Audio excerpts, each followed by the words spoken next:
You're about to go traveling, and it's the first time that you're traveling with your GLP injections, your Mounjaro and Wegovy, and you're wondering, how do I pack them? What if nausea hits me in the airport? Or am I going to have enough energy to enjoy myself on the holidays? I'm Zainab, I'm the pharmacist from PillSorted, and I'm also a mom of 3 that I use GLP as well. So I'll explain what will be the best ways for you to pack your medicine and what are the things to keep an eye out for to enjoy your holiday. So there's 4 important things that will make traveling with the GLPs different from when you're not on the GLP. One is about the appetite suppression. The other one is about dehydration. The third one is about the nausea and the side effects. And the fourth one is about the tiredness and fatigue. So these will be different from your previous holidays, and I'll explain more in depth about them. For the appetite suppression, what's different from before is you would have waited for the signal of I'm hungry to go and eat, whereas when you're on the GLP injections, that signal is dampened, so you can't wait until you get really hungry to eat. You need to plan it like clockwork and make sure that you've got enough nutrition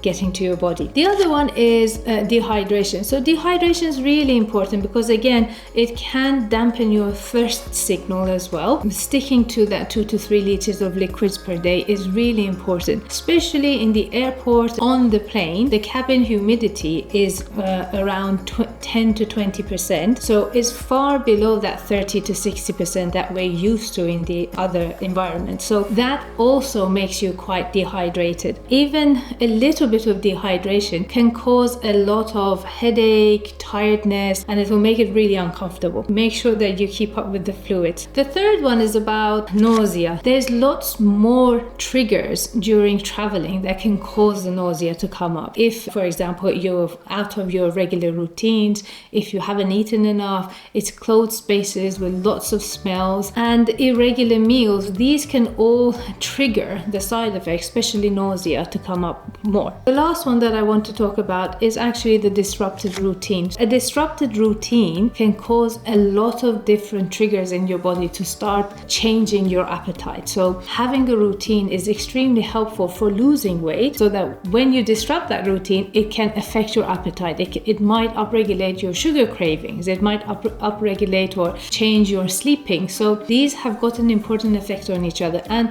your routines will be different when you're traveling. You're probably out and about a lot more. You might be sleeping less. So those can cause more of the tiredness related to the GLP injections coming up. Important things that I want to make sure that we are aligned about is: 1, try to keep to a routine as much as you can, and make sure that you eat and drink on a schedule instead of waiting to be too hungry or too thirsty. What do I pack? The important things that I pack in my hand luggage that I want to make sure that they don't ever go anywhere else is actually my medication. What you need in your hand pack is actually the box that has got the dispensing label, because that dispensing label usually has your name on it. So keep your pens in their dispensing box. It's also really helpful to have the prescription with you so that it's clear anywhere that you go, any country, that they know this has been a prescribed medication for you. It's also really handy if you've got any other medication to have a full list of all of that medicine in one place, either in your phone or on a piece of paper, but make sure that you've got the list of all of your medicine, all right? Another important thing, keep your medicine with you, okay? Read the patient information leaflet that's in the Mounjaro and the Wegovy. If a pen has not been used, you need to keep it in fridge temperature. That means you do need to travel with a cool pack, but make sure that you don't let the box touch ice pack. So put a piece of cardboard so to keep these separate from each other. If you are using it already, you don't have to keep it in fridge temperatures. For Mounjaro, you can keep it below 30 degrees up until 30 days. For Wegovy, you can keep it below 30 degrees up to 6 weeks, okay? But for sure, keep it in your hand luggage, because if you book it in, they will be extreme temperatures. We don't want it to get too cold.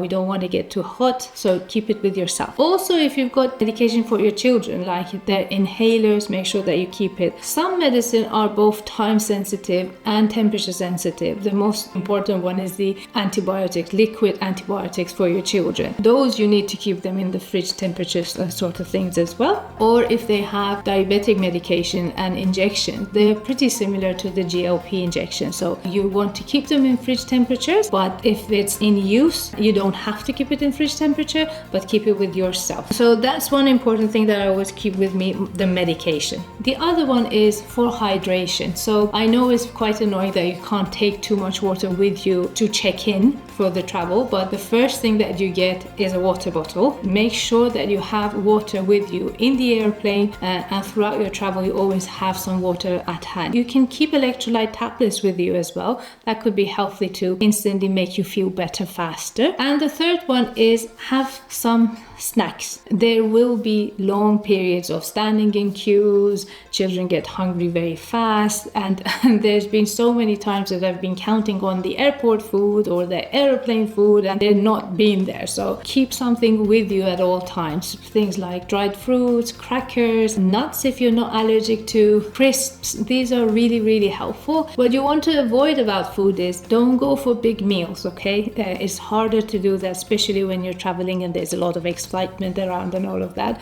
Don't go for too greasy or too sweet either. So you want to have that more nutritional snacks with you all the time. Protein bars are quite good as well. The other thing is something to help with nausea. So I myself get a lot of motion sickness, all my children do as well. So I do need to be prepared for feeling sick and nausea all the time. Things that are really, really helpful is things like little peppermint lozenges or toffees, something that you can keep in your mouth and gently suck on for a while, because that will help keep the feeling sick away. The other one is these travel sickness bands. They're actually quite helpful because of the pressure that they bring on the wrists, and children usually enjoy it. They don't find it too annoying, so it's quite good. And chewing gums or lozenges, especially for takeoff and for landing. These two are the times that this motion sickness comes really bad. It brings a lot of pressure on the ear and throat. So if your child is constantly sucking on something like a sherbet lemon, that will help this pressure constantly be recalibrated. It will avoid a big pop, and because that pop brings really bad ear pain, so you want to avoid that as well. Or keep them sipping tiny bits of water all the time, just to keep them constantly swallowing and yawning or pretend to yawn. These will all help their ears to stay open and calibrated with the air pressure outside. What else do I take? Some wipes. Wipes are really important because there's going to be sticky fingers all the time, and especially if they're not feeling really well, a little bit of a cold, damp wipe really helps them feel better and make them a little bit cooler as well, so that will help them not feel as nauseous too. And for children, if they can pack their own backpack, they really enjoy it. There is a lot of joy in packing their own backpack. What you want to make sure that they have in it is a complete set of spare clothes. It comes in handy so many times. Also for the airplane, so things that can entertain them but not too much of a screen time, because screen time for adults and for children can bring up that nausea. Things like coloring books, a couple of coloring pens, the magazines that have got, stuff like stickers, they're really fun. If they like things that are cuddly, like cuddly bunnies, have a few of them. Those actually help them calm down and get their nervous system calmed down as well, and stop them from feeling sick. But you do want to check what they've packed, okay? So you don't want them to have things that are fragile, that might break, sharp like scissors. I mean, last year we traveled and my son had bought a sharp scissor because it was in his school pencil bag. So be mindful what they're packing. On the travel day, you're planning for survival. If that day is your injection day, you can postpone it for another day, because definitely you don't want the first 24 to 48 hours that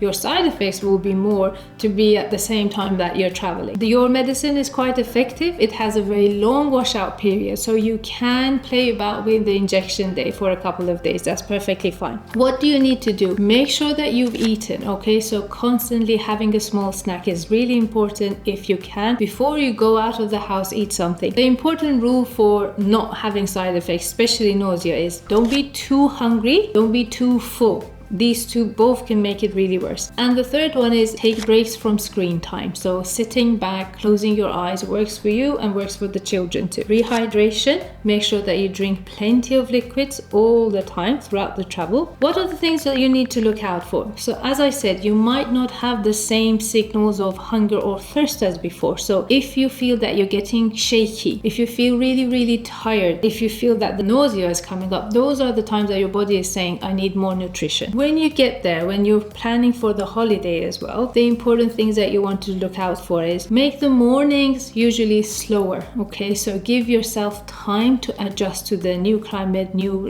routines, new clock, everything. So mornings are an important time that the triggers of tiredness and nausea might come up, or headache. Mornings quiet, mornings easier. A small breakfast with hydration. Plus, when you want to plan the day, don't overpack it. Make sure, especially with children, everything takes longer. They need as much recharge as you do. So make sure that you plan in rest in the day as well, okay? You will probably need a little bit of a downtime within, in the middle time of the day if you want to have a longer day throughout. Another question that I get a lot is, what's going to happen to my weight when I travel? A couple of important things. You've worked really hard and you've got yourself to this weight that you are right now. A couple of days or even a couple of weeks will not affect all of your total progress, okay? It's about enjoying the time that you have and the holiday that you have at hand. So even if you want to take a break for the whole of the holiday, it won't be the end of the world. you want to enjoy your time. But if you are on the higher doses of the medication, taking a break of more than a week or two will affect your appetite quite a lot.